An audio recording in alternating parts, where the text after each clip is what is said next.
Are you ready for Wrath? This guide will cover everything you need to know on how to tank in Wrath of the Lich King on the best tanking class in the game for the expansion. Protection Paladin. Prot Paladin is by far the most busted class and spec in the game for Wrath of the Lich King. If you start off at the beginning of the expansion, you're going to be going all throughout. This guide is based on 3.3.5a, the last patch of the expansion that includes Ruby Sanctum. So let's get into it. And let's get started. Okay, so now that the introduction is out of the way, I would like to point out the way I'm structuring these class videos. If you have not watched any of my class videos before, starting this day, any of the previous days, so it's April 6th of 2022, any forward-going videos that I make that are class videos, if you have not watched any of those, make sure that you know that you can skip ahead in the video, and I'll tell you how to skip ahead and save you a lot of time. So I'm going to organize these videos based on the fundamentals of the video, which is going to be the introduction of the covering the fundamentals, covering the advanced parts of the video. Then it's going to be the ICC dungeon farming, Trial of the Champion, Trinket farming, the offset gear pieces, the tier set gear pieces, and then the ICC Trash BOEs that you can buy. All 7 of these points are all going to be the fundamentals of every character that you play on. Doesn't matter what character you're playing on, you're going to need these fundamentals before you get into your class specific. So proceed and watch this before watch this part of the video. If you are brand new to my videos and you haven't watched these, or you don't have the full basic grasp of the fundamentals. However, if you have already watched one of my class guides, you know where I'm going with this. Skip forward to the class specific stuff, which is going to be in the advanced part of the video, which will include the talents, the best in slot gear, the rotation and playstyle of the class, the progression, and I'm going to have a special introduction to every one of these videos. So you probably already heard a different introduction at the beginning of this video versus the introduction at the other video that you already watched. Thank you, and proceed with the video. Okay, so first off, we're going to have to cover what we're going to be doing and how we're going to be doing it, right? Especially because I want to make sure all this content adheres to new players along with the best players. So we're going to be covering the fundamentals of the game on this patch, 3.3.5a. It's going to be Icecrown Citadel dungeons that we're going to cover first. Farming those dungeons, and also farming random dungeon finder heroic. Random dungeon finder heroic is going to be your dungeon finder. So you have your heroics where you have your reward where you give daily frost emblems. Everyone's going to be doing this. Even the best in slot players are going to want their frost emblems. You got regular normal dungeons, gives you daily emblem of triumph, and then you can also queue up for specific dungeons. So if you want to do a specific dungeon, you can queue up anywhere in the world when you have Dungeon Finder. So we're going to cover the Icecrown Citadel dungeons, the heroic dungeons. Then we're going to move on to Trial of the Crusader trinket farming. Then we're going to move on to offset gear pieces, so gear that is not part of your tier 9 set. Then we're going to move on to the tier 9 set, well, tier sets, so tier 9, tier 10. And then after we get through the tier sets, we're going to do Icecrown Citadel Trash Bind-On-Equips, items that you can use that are cheap and effective use based on your class. And then we also have reputation rings for the Icecrown Citadel Ashen Verdict. So these are going to be Ashen Verdict here. All these great rings. This is what I'm using right now. So as you can see, I'm using the same advice I'm giving you. You have my tier 9 sets right here. I have some best in slot gear. I have my tier, like my Ashen Verdict ring. So all of this is going to be coming from what I preach. So I'm doing what I preach. You're going to be following the same advice to get to the point where you can get best in slot. I'm not quite there. I'm not quite there yet on this character, but I am best in slot on. I've been best in slot on over 50 different characters. So that's what we're going to be getting into. Let's get into it. Okay, so we're going to be covering the advanced parts of each class and every guide. So the fundamentals apply to every class, every character. So if you have not gotten the fundamentals down, you may think you have gotten it down, so I recommend giving it a watch. But if you watch one of my previous videos, you'll see that it's kind of the same footage being used to showcase the fundamentals. The fundamentals are basic core concept that are needed. So if you've got that down, you understand the best previous, like, the best raids and whatnot. Once you understand that, we're going to move on to the advanced content. That's going to be class specific. It's going to be what to use for your specific spec, like what talents to use, what glyphs to use, and then we're going to use like what's your best in slot gear, what's the best combination of gear. And there's like some liberty, sorry, there's some liberty and freedom to choose what you want to use as your best in slot. Although the best in slot lists are generally the same because they utilize the highest item levels possible. Although the difference between being best in slot with 6.58 and being 20 gear score off, or like two pieces that are like slightly higher or lower item level, but they still provide the same amount of stats. Essentially, it doesn't matter in the end. If you don't utilize Shadowmourne, that doesn't matter. You don't need to have Shadowmourne to be able to enjoy yourself, and not everyone's gonna want to have to grind that out. So technical best in slot versus like a regular best in slot is what's going to be covered. So we're going to do that. And then at the end, we're also going to have rotation, what skills to use, how to use them, when to use them, what your class is designed for, the specifications on how you're going to use your class. And yeah, so let's get right into it. Skip ahead if you're on these advanced points, because it's going to be past the fundamentals, right? So you're going to want to skip ahead in the video past the ICC Bind-On-Equips and Rep Ring, which should be at the furthest point in the video. And then after you get past that, you're going to get to the advanced points. Okay, here we are at Icecrown Citadel. You can see right here, it's a giant raid. Inside here, this big old circle will lead you to Icecrown Citadel. If you're going to go do the dungeons, you're going to fly up to the right side. You're not going to go to the bottom opening because there's no opening. You're going to go to the top opening where there's a skull above it. There's an opening. You're going to fly in here. Don't have to worry about being attacked by allies or horde because it's a sanctuary area. And this will lead you to the Frozen Throne special dungeons, which is the Forge of Souls, the Halls of Reflection, and the Pit of Sauron. The Forge of Souls is the initial one, the Halls of Sauron is the second one, and Halls of Reflection is the third one. I think I said Halls of Sauron instead of Pit of Sauron.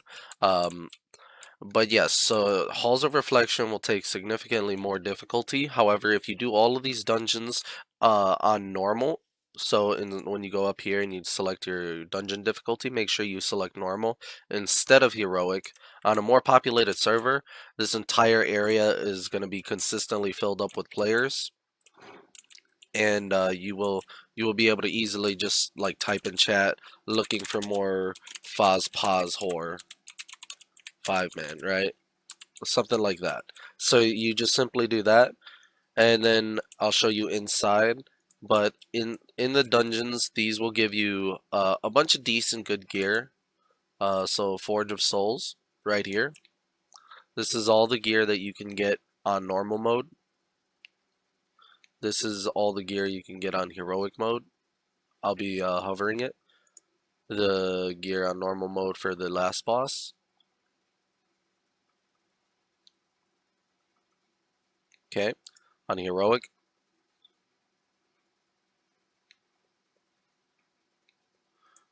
So essentially, I'm not gonna show all the gear, but I'm gonna show you what the dungeons look like. You go inside, Sylvanas is in here.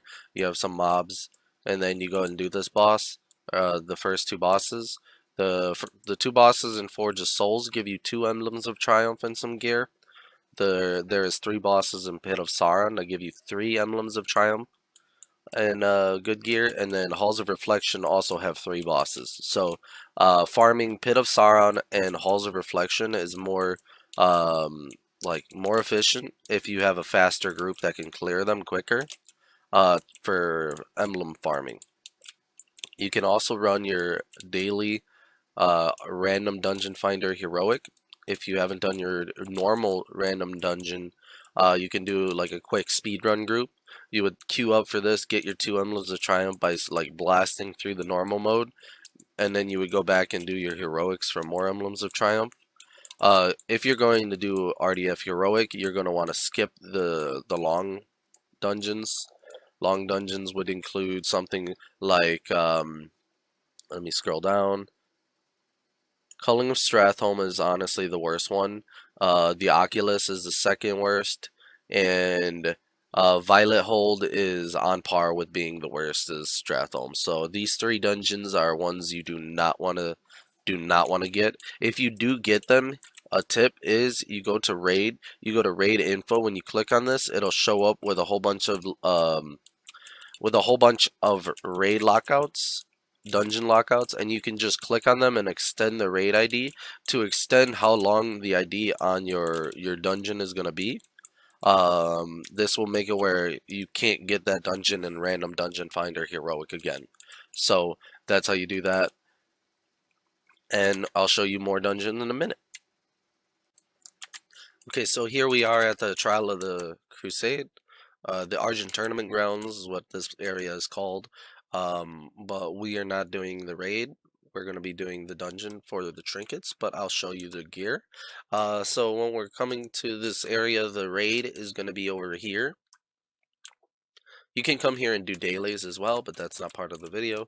The raid is right here. This is where you'll find Trial of the Crusader, 10-man and 25-man. And then over here is where you'll find Trial of the Champion Dungeon, 5-man. Now the gear in here is quite a bit weaker than the Forge of Souls, Pit of Sauron, and Halls of Reflection as previously shown, but the trinkets are pretty much best in slot for pre-raid gearing, right? Anything you can get from dungeons, these trinkets are best in slot for that. So Abyssal Rune gives you 84 haste as a spellcaster, plus every 45 seconds you get a 10-second buff of 590 spell power. When you use this in tandem with Sundial, that I'll be showing in a little bit. So you use this trinket and the other trinket, you proc both of them together, you get like 12,000, or not 12,000, 1,200 spell power, and you use all your like active cooldowns, and you just burst the boss as much as you can in those 10 seconds. It gives you a massive stat boost, and you do a ton of damage. And then even when you don't have the stats active, when the proc happens, it procs consistently at a 2 out of 9 ratio. So 2 out of 9 being almost 33%, it's like 22% of the time. So it has a high uptime compared to the other trinkets. Banner of Victory is also what we're looking at here. Banner of Victory is where you get your armor pen and attack power trinket. This is a really good trinket for warriors, for red paladins, and in here it's not as good. However, it does give 1,000 attack power every 45 seconds. It gives 10 attack power, and that combined with your Avenging Wrath can do a ton of damage. Abyssal Rune can drop from both bosses. Banner of Victory can only drop from the Argent Confessors. So Banner of Victory farmers, you're gonna have a rougher time finding this. And then we have two healer trinkets. We have the 84 intellect and restoring mana trinket. This is a really nice trinket for healers. And then we have the Black Heart. This is actually best in slot for Deathbringer Sarfang.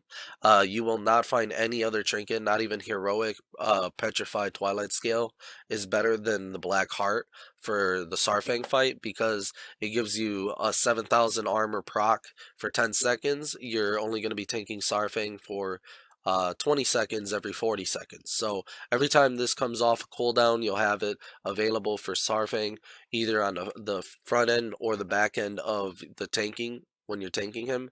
And overall, this is just a really amazing trinket when you're fighting Sarfang. So this trinket will go a long way, and then even when you think you don't need it, you still can use it and make good viable use out of it. So those are the 4 trinkets from Trial of the Crusader. You will definitely need this. Okay, here we are looking at offset pieces. Uh, Pieces of gear that you are not going to be using or you are going to be using depending on if you can fit them into your build without using the set pieces. For most classes, you're going to want to use 4 tier 9 set pieces or tier 10 pieces, and so you can't utilize all these items to the maximum efficiency. Some classes will only want to use 2 tier 9 because the 4 set bonus is not very good. So the offset pieces will include shoulder plates like tank, damage. These are higher level item level than the 232 item level, so they give you a little bit more stats, but they cost your tier set bonus. You can upgrade your tier set bonus to get as many stats or more stats than these items as well. So you do need to factor that. There are a few trinkets here that a lot of people love to buy. So first off, here's the healer trinket. It's 128 intellect and 600 spell power for 1 out of 6 uptime. It's a solid uptime. It's not bad at all. This is a great trinket. It's really good for holy paladins. It goes a very long way. But this is not a good trinket for DPSers, so casters. The hit trinkets right here. You're going to be noticing these. Every single player is going to have these. They're always the highest gear score, best item level. They will buff up and inflate your stats. Obviously, it's not going to be utilized well. You're going to have 128 hit rating. So you're going to be at like 15% hit rating when you have 2 of these, right? And you do not want to use these. These are the worst trinkets in the game. If you see somebody using these, you know they don't know their stuff. You know they're not a well-skilled player, and they're not well-versed in playing the game, because your trinkets you want to have as proc trinkets. You don't want to have them as active trinkets, unless the active is on a very low cooldown, because the procs are always on a low cooldown in Wrath of the Lich King. The Glyph of Indomitability gives 1800 armor and a bunch of dodge rating. The dodge rating active is terrible, but the 1800 armor is a massive armor boost. Very good trinket. It'll last a while, sorry for that. So do not utilize these. When you're looking at these trinkets and you're like, oh, I need another trinket. I just did my Trial of the Crusader, or Trial of the Champion trinket farming, and I got my first trinket. I don't know what to do to get my second trinket. And you're looking at these frost emblem trinkets, right? So you'll see the skeleton key, you'll see the hit rating trinket as well. This is a terrible trinket as well. You don't want to use this. And then you're gonna find where's the other Hakari trinket? I think right here, Herkumi War Token. This is not the best purchase of your Frost Emblems. It is a great trinket, but stuff like this, like you should not be buying these, because you should be prioritizing your tier 10 set. You can buy this last if you haven't gotten any luck. You want to downgrade, quote unquote, downgrade your emblems. So you can buy here, buy a bunch of Conquest emblems, buy a bunch of these Valor emblems right here. Go to the next one. You're going to buy a bunch of these heroism emblems, and then once you're at heroism, it allows you to purchase these trinkets. These are the pre-raid best in slot trinkets. Mirror of Truth is a trinket that gives you 84 critical hit and 1000 attack power for 10 seconds every 45 seconds. That's 2/9 uptime.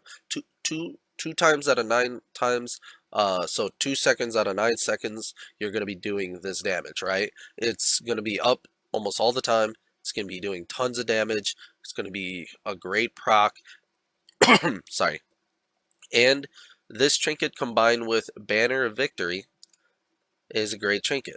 Same thing for casters. Sundial of the Exiled is a great trinket. 84 crit, and you get 590 spell power. Abyssal Rune, 590 spell power. Same thing, but 84 haste. 1 second. Sorry, I really tried not to cough. So Sundial and Abyssal Rune combined together are the 2 pre-raid best in slot trinkets before you get into raiding. Mirror of Truth and Banner of Victory are the 2 pre-raid best in slot trinkets before you get into raiding as well. Even for red paladins who hate armor pen, they will be using these until maybe he gets like a Pyrite Infuser. But these are the best you can get before raiding. For healers and tanks, it's not as simple. The egg is actually pretty decent, but it's really not as great. And then you got the other tank trinket, which is not too good, but you got the Emblem of Triumph trinket that's also really good. Damn it. Sorry, I'm recording this while sick. So yeah, you got this tank trinket and the Black Heart, which is you're going to be your pre-raid best in slot for tanks and healers. You're going to use the not Market Supremacy. You're going to use Talisman and the Trial of the Crusader trinket. Over here from the last boss, Tears of the Vanquished. Both of these will give you over 200 intellect, a bunch of healing, spell power active anytime you're weaker, or you need to do a bunch of big heals. And overall, it'll be a great combination. So those are your pre-raid best in slot trinkets. Okay, so now we're going to move on to tier sets. Landgrams, Leather, and Lynx is going to be the first one. Then we're going to go to cloth classes. So it's going to be Leather and Mail first, then Cloth, and then Plate. So if you're Plate, you can skip ahead 10 seconds, 15 seconds, and then Cloth, same thing. But here you'll find all the tier set bonus, so these are all the offset pieces for leather and whatnot, right? So you got these, this is all the offset gear for leather and mail, but you have your tier sets. Now obviously I'm a paladin, I do not have leather and mail tier set, I have plate tier set, so I'm not able to see it. If you're a druid, hunter, rogue, or druid, hunter, rogue, or shaman, you'll have your tier sets over here. It's for healing, resto, whatever. So that's where you find your tier sets in Delaran. You do not have to go inside Icecrown Citadel. You do not have to go over to Trial of the Crusader. You do need to go inside Trial of the Crusader or over to the tournament grounds when you're doing the upgrades with the trophies. So here where the Threads of Fate, I kind of overshot it a little. This is where you'll find your tier sets. This guy right here sells them. Both of these guys sell your tier sets. Is this the same guy? No comment. And then you got like this other stuff in these shops, but this is where you'll find your tier sets. Talk to this guy, he'll give you your tier sets, mages, warlocks, priests. Any cloth class is going to use that. I think those three are the only cloth classes in the game. So then we'll move on to the plate section. This is where paladins, death knights, and Paladin, Death Knights, and Warriors will find their tier sets. Right here, Leodrin, this is the tier 9 set. Talk to this guy as well. His name is Horus. You go here, Frost Emblem set right here. You have a whole bunch of, so for most classes, it's DPS, like it's DPS and tank. Paladins have a whole lot extra because they have a healer set as well.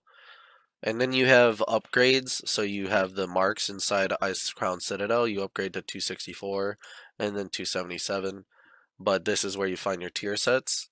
For most classes, you are going to want to use a 4-set bonus. I believe I have my 4-set right here. I have pants, chest, shoulders, and helmet. You can do this for tier 9 as well. So I'm going to show you right here, set collections, tier 9 sets for Retri Paladins.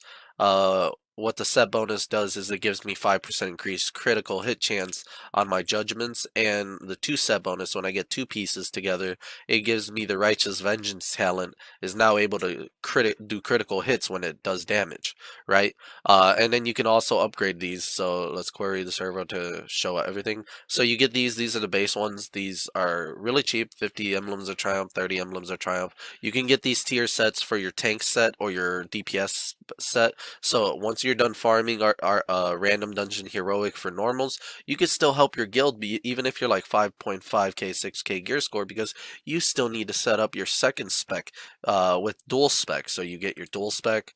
So I have tank and I have DPS. So if you're able to become a tank, your raid doesn't need to fall apart right then and there because you don't have a second spec. If you're missing a Boomkin but you're playing Feral Cat as a Druid, being able to go Boomkin, and even if you're a little bit weaker, it doesn't matter because you're providing all the buffs that you need to provide for your raid.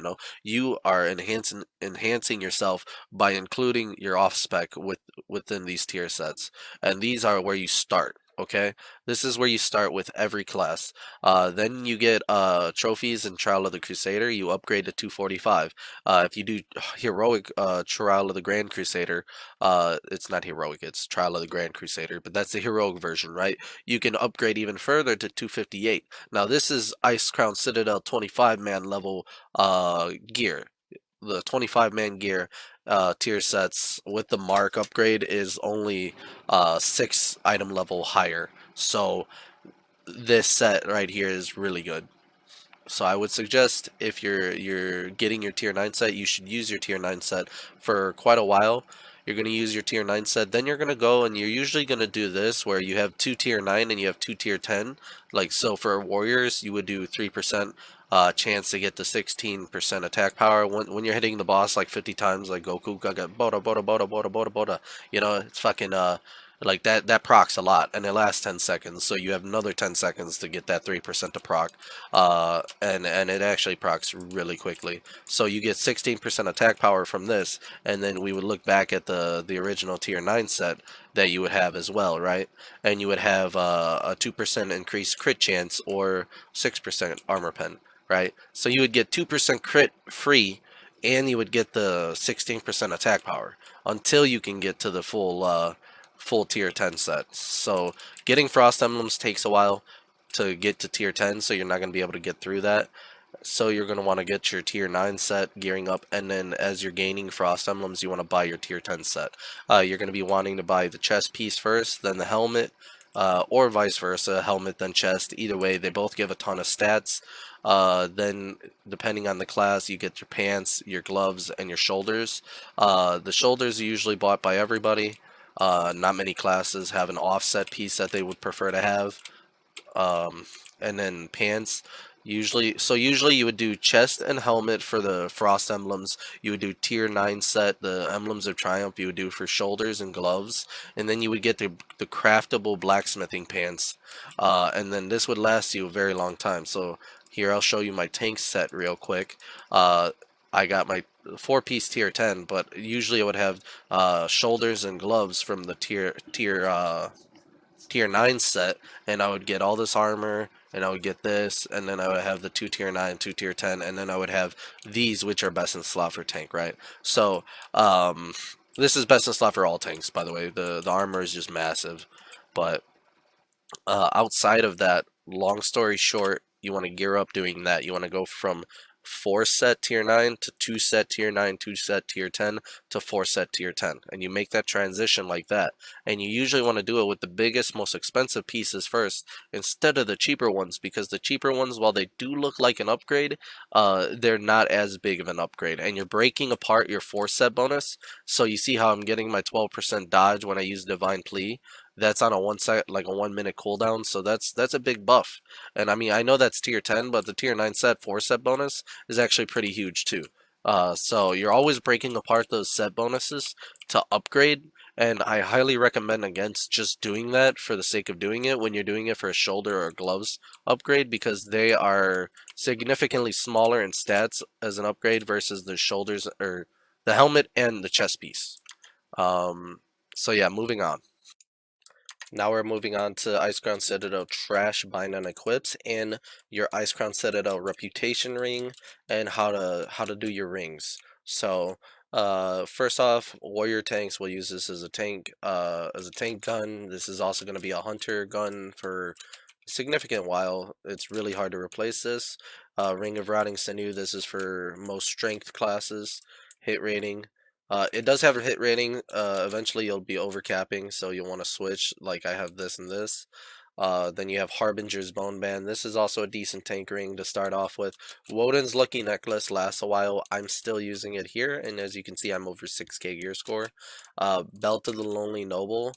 It's actually a really strong belt. This is a 264 item level with a bunch of crit and haste. The spell power and the intellect are not optimal for Retri Paladins, but this is pre-raid best in slot for Ret Paladins, as you could put a third gem opening in this with the belt, Eternal Belt Buckle. Also, anytime you're using a new belt, make sure to use Eternal Belt Buckle. It's a craftable blacksmithing thing that allows you to get a free gem slot. prismatic, so you could put any color gem in it with no worries about losing your socket bonus. Um, but yes, you get 3 sockets and you put 3 strength gems in this, and it gives you 60 strength. With the intellect, the spell power, crit haste, this is pre-raid best in slot for red paladin. But this is also really good for holy paladins as well and healers. Leggings of dubious charm is also really good for resto shamans. This is pretty good for holy paladins. It does not have haste, so this is not a great pair of pants. Okay, there's a reason this is for dropped from trash mobs in Icecrown Citadel, and it's because it gives mana per 5 crit and no haste at all. All healers want haste. Haste gives you faster heals. Crit gives you stronger heals if you get lucky. You do not want to rely on RNG when it comes to healing and tanking. That's why avoidance stats are usually not good on tanks. But this is also why avoidance stats like crit are not useful on heals. I mean, they're useful because when you do get that big heal, like it saves you some mana. But yeah, moving on, you got the stiffened corpse shoulder pads. This is for clothies, mages and stuff, warlocks, priests. You can use this. This is really good for resto druids as well. Any healer that needs the spirit can use this. And overall, it's a big like stat upgrade at the very beginning once you hit level 80. And most of these drop from trash mobs in Icecrown Citadel. They're gonna run you a pretty penny, a few hundred gold, maybe maximum 1,000 or something, but not like 5,000, 10,000, nothing big because they don't drop off of bosses. There is no limit to how many times these can spawn. So if you're farming a reputation in Icecrown Citadel, you can spawn these. Right. Moving on to reputation, we're going to go to the Ashen Verdict. This is inside Icecrown Citadel. Inside Icecrown Citadel, you just kill all the trash going up to and stopping at Marigar. You do not want to pull any bosses because you want to just continuously farm trash. And then we go from, where is the entry level? I feel like this is kind of wrong. Oh, no, I'm dumb. Okay, sorry. So you have entry level. So this is the Ashen Band. Everyone gets this once they're friendly with the Ashen Verdict. So you go from friendly all the way up to exalted right here. So this is friendly, honored, revered, exalted, and with each upgrade you get more stuff, right? So from friendly to honored, you just get a stat upgrade. It's just a little bit stronger. You get some gold too. Then from honored to revered, this is an important upgrade. You get a 480 attack power, spell power, or like armor tank thing, and then you go all the way up to the maximum, and then you get a free gem slot. And every upgrade gives you more stats as well. So not only are you getting the stats, you're getting a proc, and then you're getting a gem socket, and then at the end you have all this on your ring, and this is a great thing. So each class has what they need. So strength classes have this, so they can get the hit rating. They can get spell power. You know, spell classes can get the hit rating, the haste, the proc as well. This is for DPS. This is for tank. This is for heal. This is for whatever, you know. So you have a ring inside Icecrown Citadel. That's going to be your best in slot ring. Only requirement is time spent farming trash. You also get reputation from killing the bosses if you get tired and you're geared up enough, so you can work towards getting the exalted ring without it. Also, the tank ring is not good. The proc rate is terrible. The proc itself is horrible. It's RNG dependent. It's also just overall not a good ring because it has a longer cooldown. It's not very good in the sense that you have a high cooldown, low proc rate, short proc, and it's RNG. And you're tanking. You want flat stats, you don't want RNG. So that's why the Onyxia rings are better. So the Onyxia ring and the Velithria 25-man heroic ring are better than that. But I mean, it is a good starting point if that's your only goal. If you're gonna play tank, usually this is what I do. Tanks have 2 different rings like these, and they don't go for the ICC ring because you can keep it for your other spec, which is going to be DPS or healer. That's what I do when I'm tanking. It's very much so more important to have that ring on your other spec than on the tank spec. And then that's for your rings, and we're gonna move on after this. Alright, here I got you the talents. We're gonna take 5 points in Seal of the Pure. Those are the only talents we're gonna take from the Holy Tree. This gives you 15% corruption damage. Follow that up with 5 in Divine Strength for more strength, Anticipation for the dodge. And then we take all 3 in this row: Divine Sacrifice, Righteous Fury, Toughness, Divine Guardian, Improved Hammer of Justice, Devotion Aura, 4 points in Reckoning, 1 point in Sanctuary. Scroll down. We have Sacred Duty. We take 2 points in Sacred Duty. We take 3 points in One-Handed Specialization. Specialization. 1 point in Spiritual Attunement. 1 in Holy Shield. 3 in Ardent Defender. 3 in Readout. 3 in Combat Expertise. 3 in Touched by the Light. 1 in Avenger's Shield. 2 in Guarded by the Light. 3 in Shield Templar. 2 in Judgments of the Just. And 1 in Hammer of the Righteous. So we take Judgments of the Just along with Improved Hammer of Justice. This reduces our Hammer of Justice cooldown by 30 seconds, sorry. This puts it on a 30-second cooldown and it lasts 6 seconds. This is very useful for 10-man Deathbringer Sarfang. You can drop a stun on every set of Blood Beasts that spawn, and it'll last 6 seconds and makes it such a breeze for 10-man heroics. So that's why I take this. You can also stun Blood Beasts in 25-man as well, and other adds and trash. It's just a really overall useful skill to take. However, it is optional. So instead of taking these, you would take 2 points out of that. You would still need to take Judgment of the Just, so you can reduce the boss's attack speed by 20%. But you would take 2 points out of Judgment of the Just, and then some of these talents are arguable, as other players would take some other points out, and they would put some into Heart of the Crusader and then Vindication, so you can get the attack power reduction. However, you can also take another player who can provide this. There's many classes who can provide this buff.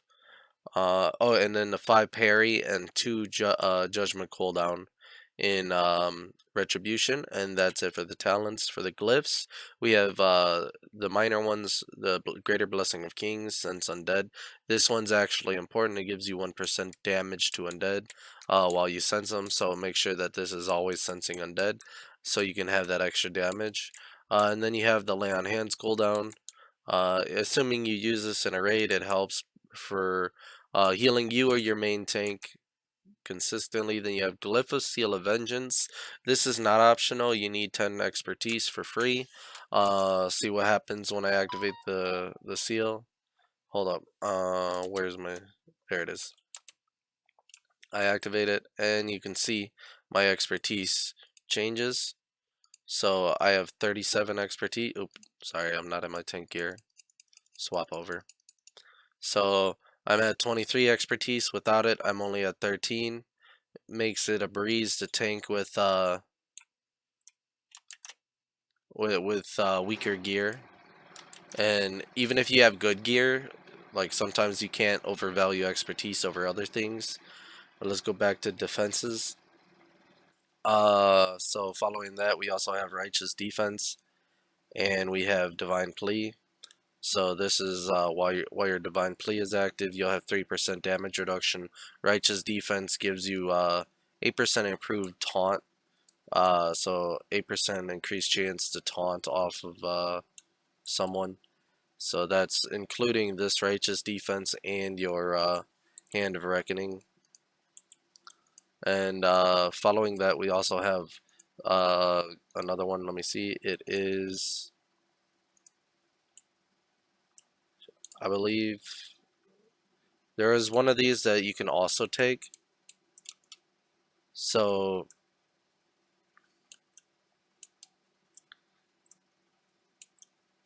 yeah, so right here, Glyphs of Salvation is the other possible choice. Instead of the taunt one, you can take Glyph of Salvation. You would be reducing your own threat for however long the Hand of Salvation would last. So your Hand of Salvation is a 2-minute cooldown. and it lasts 10 seconds. It reduces the threat of the person you put it on by 2% every second. So this is a like a cooldown you would give to a DPSer that's doing too much DPS.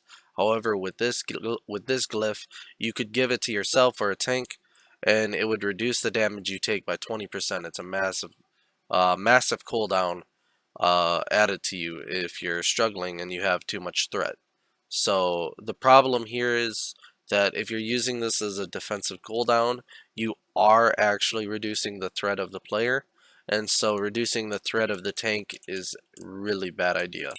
So that's why I don't use it, but it is also an option. So if you have like a whole lot of hunters and rogues that can misdirect and tricks of the trade to the tank, and you're going to use this as a defensive cooldown, that is a viable option. However, take that into account when you're doing glyphs. Okay. Okay, now we got best in slot gear. I'm going to try to keep this brief. I recorded previously and it was like 15 minutes. It was very detailed, but I didn't want to keep it. So it's going to be the tier 10 helmet, tier 10 shoulders, tier 10 chest, tier 10 gloves, Emblem of Frost belt, Emblem of Frost cape, rot face necklace on heroic. Everything is going to be on heroic at the highest value. You're going to kill a rot face on 25-man heroic. You're going to get the necklace, and then you're going to equip this, and this is going to be your best in slot tanking necklace. Deathbringer Sarfang. Deathbringer Sarfang on 10-man gives you Gargoyle Split Bracers on Heroic. This is the best in slot bracers. Arguably, some people like to use 25-man Marigar. This, I would argue, is much worse due to the fact that this gives you parry and dodge, which is great because it reduces damage. However, it's a random chance to not take any damage versus a consistent flat amount of damage reduction. 600, 700 armor. Between that much is much more reliable and valuable than the avoidance stats on this. Same thing goes for the necklace, the tanking necklace from Valithria. Same thing goes for the tanking belt. Pillars of Might are the best in slot pants. The reason these are the best in slot is due to the incredibly insane amount of armor and the good amount of stamina that it provides. You can argue all you want that they're tanking pants that are better.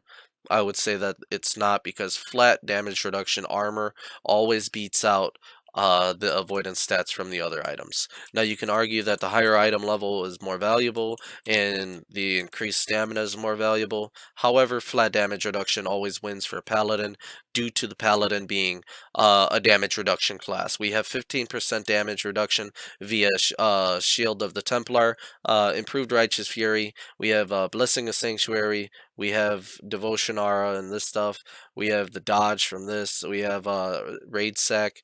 Ardent Defender, 20% damage reduction whenever you take damage. The Divine Plea Glyph, tons and tons of damage reduction. Armor is always going to beat it out. Moving on to the boots, you're going to have Ruby Sanctum 25-man boots. So check out Ruby Sanctum. You're going to kill 25-man Hellion and kill him, get Treads of Impending Resurrection, and you're going to equip this. This is going to be your best in slot boots. They give you tons of stamina. You can see there's a significant difference between normal and heroic. Very nice pair of boots. 25. So there's also interchangeable rings and trinkets that can be changed when you want more armor versus more stamina. Same thing goes for the other fights. So you can change your belt, your necklace, and your bracers to a higher item level, and your cape for a higher item level like gear with less armor, more health. However, moving on, the rings, you have Valithria ring. Right here, you're going to kill Valithria on 25-man heroic.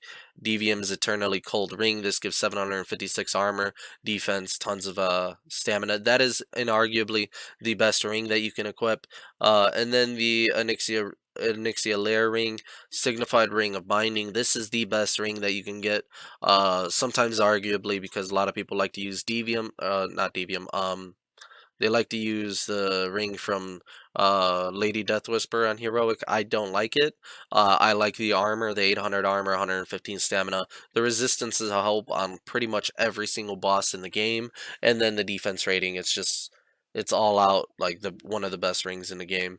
If you could duplicate it, you would use an alternative of the normal version, but the stats are lacking on that. Follow that up with the Ruby Sanctum 25-man Trinket on Heroic. Petrified Twilight Scale, you kill Hallion, you're going to get this. 2600 armor, very nice active for the dodge rating. Icecrown Citadel, you are not going to use this trash coin. This gives dodge rating and then armor when you go below 35% health. The active is actually really solid. It's a ton of armor. Caps you out on armor, but the dodge rating is just too bad to use. Follow that up with, where is it? Where is it? It is ICC 10-man. Professor Putricide. It is not, that's 25-man. It's this one right here, Unidentifiable Organ. You kill Professor Putricide on 10-man Heroic, you get Unidentifiable Organ. This gives you 2128 armor and a stacking stamina buff. This is the best in slot trinket when you want to have double armor trinkets. And then you have the alternative of Sindragosa's trinket on 25-man Heroic. And Sindragosa's Flawless Fang. This gives 258 stamina. It's a ton of health. You have tons of stamina buffs, like 20%, 10% from your talents, 10% from your Blessing of Kings, and then you have the active. The active is absolutely insane. 268 resistances with a 1-minute cooldown. It's absolutely OP. And then the Black Heart is the best trinket that you can use for Deathbringer Sarfang. That is best in slot on that fight. The active is active every time you're tanking the boss. It's 20 seconds of downtime in between tanking. So you'll have a 7,000 armor proc either 10 minutes into the tanking or at the start of the tanking. The Libram of the Sacred Shield, this is inarguably the best one. You can increase your block value by 450. Some people like to use the strength Librams. I'm not a fan. Never Ending Winter is Priebus. This is a very good shield. However, you will get your best in slot from killing Blood Queen Lanathel on Heroic. It gives you the highest shield you can get. This is absolutely the best because it gives you block value. Some people like to use the normal mode one due to the block value increase. However, it does not give you a gem socket, and it gives you like a little bit more stamina, but it does not give you that gem socket, so you get less stamina as well. So it's up to you if you want to use normal versus heroic. That's your shield. Last but not least, we have a couple of options for best in slot. We have Mithrios Bronzebeard Legacy. This is the best in slot weapon. This is the best in slot weapon. Best weapon in the game for tanking. However, you also have not Blood Beast, Deathbringer Sarfang's Blood Venom Blade. This gives hit rating, which is also quite valuable for a tank. And that's about it. Hammer of the Righteous is not based on weapon damage. It's based on your main hand damage per second. Okay, so this is not based on weapon damage, and that's why you can use slow attacking weapons and fast attacking weapons, and neither of them have an effect on your DPS and threat output, because you want the higher item level weapon, not the one that just does more flat damage. And then all of this other stuff is based on like block value and stuff. So there you go. That's the best in slot list. Thank you. Okay, and now for you, now here we got the rotation. You want the taunt right here. I have a macro for the taunt. This macro has target all these different things. You can add this to your own macro. You don't have to. This is just for anytime you have targets that you know for sure that you want to target, like let's say you want to taunt a Blood Beast on Sarfang for some reason, you would have / target Blood Beast and then you would target it. You could pre that to your macro, but it doesn't matter. You have your taunt right here. I'll show you. That's Hand of Reckoning and the protection tree right here. So you have Hand of Reckoning. Taunt the target, you do damage to it. This is not a real person, so you can't do damage. Then you have Judgment of the Light. It does flat holy damage with Righteous Fury. You have the threat. We're gonna also pre-buff before we even get into the rotation. You're gonna buff Seal of Righteousness, and then you're usually going to be doing greater blessing of the sanctuary, so you can buff everyone in the raid. Hit the righteous fury so you can get aggro. If you don't have righteous fury active, you're not going to get aggro. This gives you double your threat generation from all your abilities, so this is what separates you from tanking and DPSing. Also, even though it says 80% more threat generated, I doubt it, because I feel like it does like 200, 300% more threat generated behind the scenes, just because of the fact that when I activate this, I always get aggro. When I don't activate this, I never get aggro. And that's considering playing like red Paladin and doing like 18,000 damage, and the tank is only doing 2,000 damage. You know, it just doesn't make sense. The numbers don't add up. So yeah, make sure you activate Righteous Fury. This is the only way the game recognizes that you're tanking and you're trying to tank. So yeah, activate Righteous Fury. When you're in a fight, you're gonna use this taunt one target. You want to use Judgment on another target to spread out your threat. Make sure to taunt a target before you enter combat. So you go and you taunt this one. You hit this guy with a Judgment. You hit this guy with the Avenger Shield. That does AOE. It jumps to like 3 other people. So you do multiple targets. And this is also for leveling up. This is leveling up advice. You hit them with that. Hit them with a Judgment. Consecration is flat damage as well.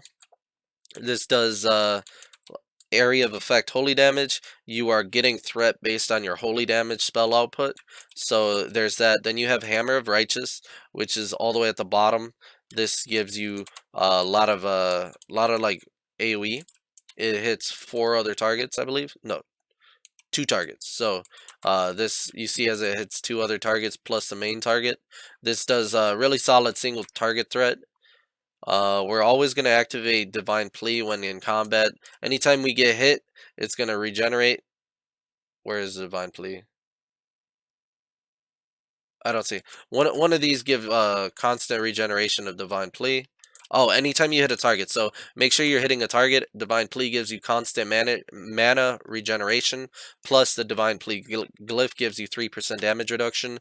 Holy Shield, keep this active at all times. Anytime you get hit, you're gonna block. This combined with Readout increases your block value by 30%, and then like anytime you get hit, you have 10% chance to increase your block rate by 30%. So you're gonna go from 13%, you activate this, to 43%. Activate this, you're gonna go to 73%. Massive block chance. Also, check it out with the Libram. This is a very easy one to get. This is like Emblem of Conquest. So you just downgrade your Emblems of Triumph. You have the block rating of 42. Activate this, and it increases your block value. I don't know why, but it's not showing any change, but that's weird. So yeah, you're gonna use Hammer of the Righteous, Judgments, Taunt targets. The Taunt does not take a global cooldown. Avenger's Shield is gonna jump to multiple people. I like to run in, and so always use Taunt first. Run in, that guy gets taunted, throw the Avenger's Shield, it hits these 3 guys, drop the Consecration, drop the Holy Shield, use Hammer of Righteous. You want to get aggro first. Make sure you have Sacred Shield pre-buffed. This is a 1-minute cooldown buff. It absorbs 500 damage. Oh, only 500 damage. No, it's not. Check your stats. Where is it? Spell stats. You have 1200 spell power. Your threat is based on spell power. And in a lot of instances, like a lot of your abilities are based on spell power. You have scaling spell power, 60% of your strength becomes spell power, I believe, and you get healed for 30% of your critical heals. So there's that. So make sure that you are I lost my train of thought, but whatever. Yeah, Consecration, Holy Shield, Righteous thing, drop that, hit that, taunt the guy that's not attacking you. This is your area of effect taunt. 3 people are attacking this guy. I'm gonna hit him with it. It taunts everything off of him. It taunts up to 3 enemies off the guy. You have Shield of Righteousness. This is your single target one. Right here. You see? Slams the target, causing your holy damage based on your block value plus an additional 520. So this increases our block value by 450. Hit them with more damage because of it. Boom. And then you just keep doing it like that. Bam. Divine Sacrifice. We're taking a shit ton of damage. We need to mitigate some damage. This is 20% damage reduction. You would use a macro for this to reduce the damage taken. The Divine Sacrifice part is what you want to remove. So this takes all the damage from your party and puts it on you. You don't want to do that. You want to just use it for Divine Divine Guardian. This is called Raid Sac when you use this macro, and it reduces all the damage from everybody in the party by 20%. You can use it for yourself only, exclusively as a damage reduction cooldown, or you can use it based on the fight, like on Festergut. When the explosion is going to happen, you use this right before the explosion. It reduces all the damage you take by 20%. You use this on Deathbringer Sarfang, you reduce the damage the guys who have the mark have by another 20%. Marigar, Bone Flames or Spikes, you got Lady Death Whisper. Every single fight, Raid Sac is very, very valuable, and this is something that you should always offer up. Hey, I have this cooldown, I'm going to use it. We have Divine Shield. Is that my macro? It is. So, show tooltip, Divine Shield, cast Divine Shield, cancel Aura, Divine Shield, cancel Aura, Divine Intervention.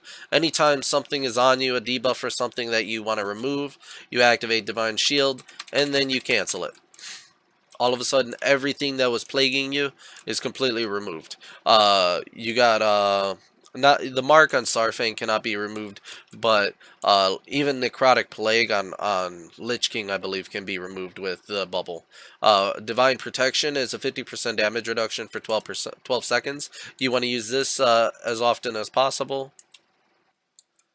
This cannot be used when you have forbearance, so anytime you use bubble, you cannot use this. Make sure to use your Divine Plea anytime it goes off cooldown.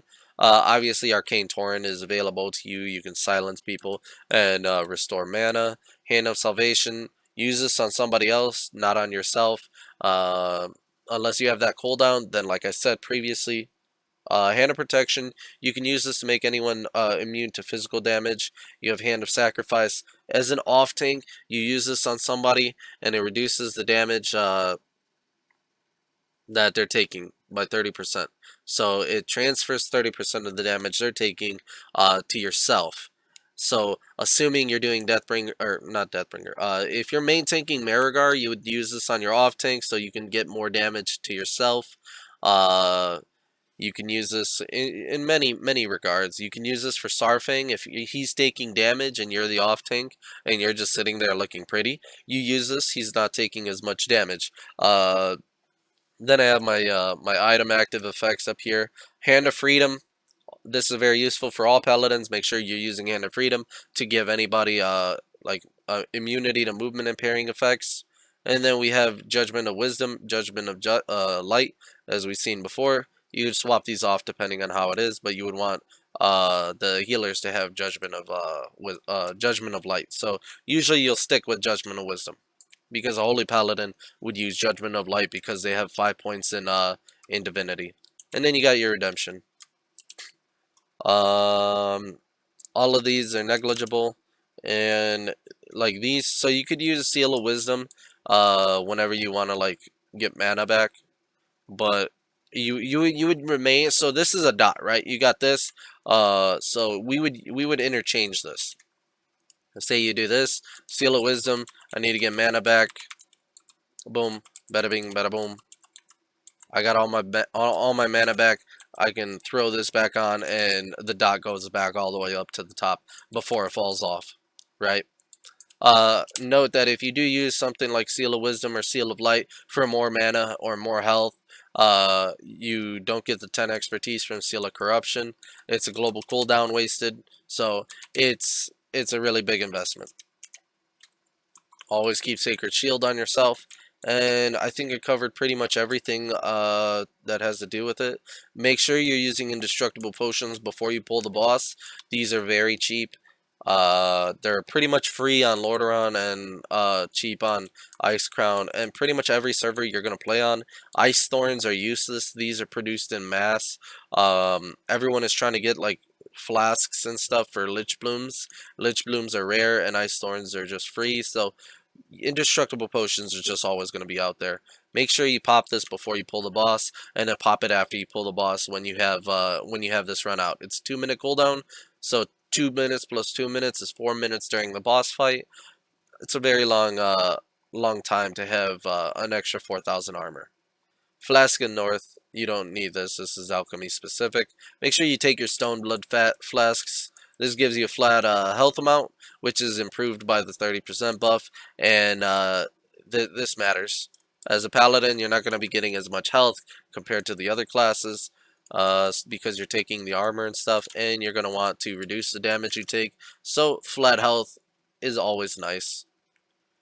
And then you could, if you're gonna go to a raid, you could take like the rune scrolls, drums, and stuff in case somebody's missing. But that's about it. I've covered pretty much everything that has to do. Oh, and make sure you always have Devotion Aura, as you have improved Devotion Aura, so you get 50% more armor from this. So as you can see, remove this. If somebody else had it, it would be giving me 1,800. Somebody else takes it, and I'm only getting 1,200, right? So yeah. Make sure that you are the one using Devotion Aura. Okay, everything's been covered. Moving on. Alright, here I have for you tips and tactics on how to gear up, like what to look out for before you get to best in slot. First off, Trial of the Crusader I'm not going to be covering, but Ruby Sanctum. 10-man, you have these boots. These are very nice boots. They're pretty much like a step down from the 25-man boots, but you can do it on 10-man, normal or heroic, for an extra chance at overall just getting a pair of better boots. Damn it, I can't speak English. Nothing else is available on 10-man. Ruby Sanctum. Icecrown Citadel is where you can find some decent stuff. Chest piece right here, Lady Death Whisper, is terrible, but it's a good start until you can get the tier 10 chest.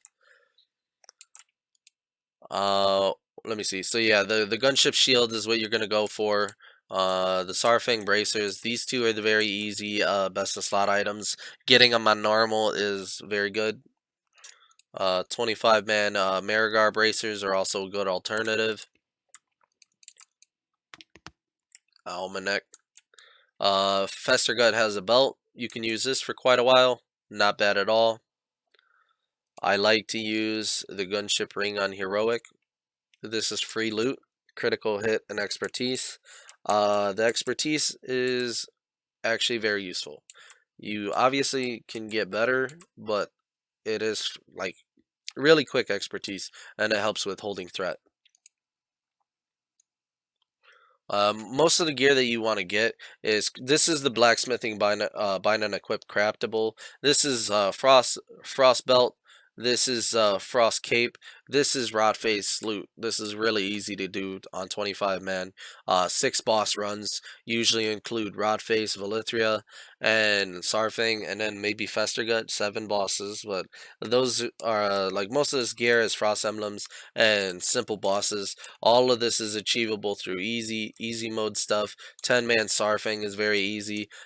Tier 10 frost emblems, craftable blacksmith. Frost emblems. Ruby Sanctum 25-man, so I told you the alternative was a Ruby Sanctum 10-man one. But yeah, you're gonna have to do Ruby Sanctum for these. You also have the craftable blacksmithing boots. So these are a decent alternative to the boots. Boots of Kingly Upheaval. These are able to give you a ton of hit rating, plus a bunch of stamina and stuff. Very nice to start off with. The Emblem of Triumph ring is a decent alternative to Onyxia, but Onyxia is a very basic boss. You should be able to do Onyxia like right out of the gate. Let me see. But yeah, let me show you right there. Okay. So the Clutch Fortification, this is a solid alternative to the Onyxia ring. It gives 560 armor. Not as much, but it's solid. The Onyxia 10-man ring and the Onyxia 25-man ring combined together can be very solid for 1500 armor. They're very effective, and the 10-man Onyxia ring can be pre-best in slot until you get to the Velithria ring. Again, the Velithria ring is also extremely easy to get because Velithria Dreamwalker is a very easy boss. She's literally free loot, and all you need is your healers to know what they're doing. And it's a very simple fight. You go into portals, you heal the boss. So those are the rings. The Black Heart is going to be your first tanking trinket right here, since we're at the Argent Tournament grounds. You know, Trial of the Crusader, we showed you this earlier, but Trial of the Crusader, if you don't know, this dungeon right here on normal is where you get the Black Heart. You can buy the Emblem of Frost trinket. If you can't afford the Emblem of Frost trinket, then I was thinking about the Miranda rights. If you cannot afford an attorney, one will be appointed to you. But yeah, you can get the trinket from Emblems of Triumph. This is actually a good trinket. Mark of Supremacy is the worst trinket ever. Shard of the Crystal Heart is also the worst trinket ever. And Talisman of Resurgence is a class dependent trinket. But this is a really amazing trinket. You get 1800 armor and a dodge active. The dodge active is not too amazing, but the armor itself is absolutely phenomenal. Tons of armor for that. It's 1800 armor, so it replaces the 2 rings. In terms of armor, it's more effective. So yeah, it's very good. The gunship shield is good. You can also use the 10-man, not 10-man. You can do the dungeon shield from Fozpaz Whore. This is like 18 emblems of conquest. I'll show you right here. The Libram of the Sacred Shield. 19 emblems of conquest. Best in slot. Easy to get. The shield from gunship or Fozpaz. And then 10-man Marigar weapon. Very easy to get. This is also on a much more like progressed server. Not progressed, but like modified. So all the bosses have like 5 times health and half the enrage timer. So that's why I don't have best in slot. But anyways, Bonebreaker Scepter right there. That's your starting weapon, first boss in ICC. You can use the Rhyme Fang from Pit of Sauron, Heroic, as a starter one too. But you want to be gunning for Deathbringer Sarfang, Blood Venom Blade, or this is actually an insane weapon. Scourgebone War Axe. This is by far the best weapon you can get early on. So as you can see, this has 250.6 damage per second. Scourgebone War Axe has 250.7. Same amount of damage essentially. It has a faster attack speed, so it applies your corruption. And oh, okay, yeah. So you do want slower weapons due to the way corruption works. I forgot to mention this earlier, so I hope people are listening. But the faster the weapon, the less like the more it applies. So I guess it does not matter because the faster the weapon, the more it applies the Seal of Corruption attacks, and the weapon damage is applied. But you do want more weapon damage, so there's more percent damage that's being applied. However, the faster you stack it with a faster weapon and the faster you attack, the more procs, so it doesn't really matter. But this is the best like early game axe that you can get. Gunship is super easy. The boss is free. You just go ahead, you get this axe, and it gives you tons of attack damage, which makes your Hammer of Righteous get insane threat, and that's pretty much the best thing you can get. Corpse Stone Coin also has a spot in my heart as a really solid trinket, as you can use this, and this is always up for Deathbringer Sarfang, so you can use this in tandem with the Black Heart, and you can go from like, say I have 32,000, I have 36,000 or so with the Indestructible Potion, and then this procs with the Black Heart, right? I'm not tanking the boss for 20 seconds. I taunt, I tank the boss. I have to tank for 20 seconds. This procs, Black Heart procs. All of a sudden, I'm at armor cap and I'm not taking any damage at all. And then the other 10 seconds, I use a defensive cooldown or something. I use Sacred Shield, Holy Light, and maybe I use Divine Sacrifice or something. Someone gives me Hand of Sacrifice. Whatever I have to do. I could pop Corroded Skeleton Key. I could pop Divine Plea with the tier 10 set to get another 12% dodge. Whatever it is that I'm gonna do it, and it's gonna reduce the damage that I take. And that 2 combination, 1-2 combo, works really well. So yeah, that goes for everything progressing wise. It's very easy to gear up as a Prot Paladin. So let's move on to the next. Alright, well, that was everything that I could show you for a Protection Paladin guide. I hope I didn't leave out anything. The meta gem, I forgot to point out. The meta gem is the austere meta gem right here. 32 stamina. So glad I didn't forget that. And I think I covered everything. Thank you for watching the video. If you liked the video, remember to smash that like button, hit the subscribe button, leave a comment so I know what your thoughts are. If you think I can do better and improve on these videos, please let me know so I can go forward and make those changes, make those improvements, and better myself, my videos, and my content so you can have an improved experience. And as always, don't forget to smile. Have a good one.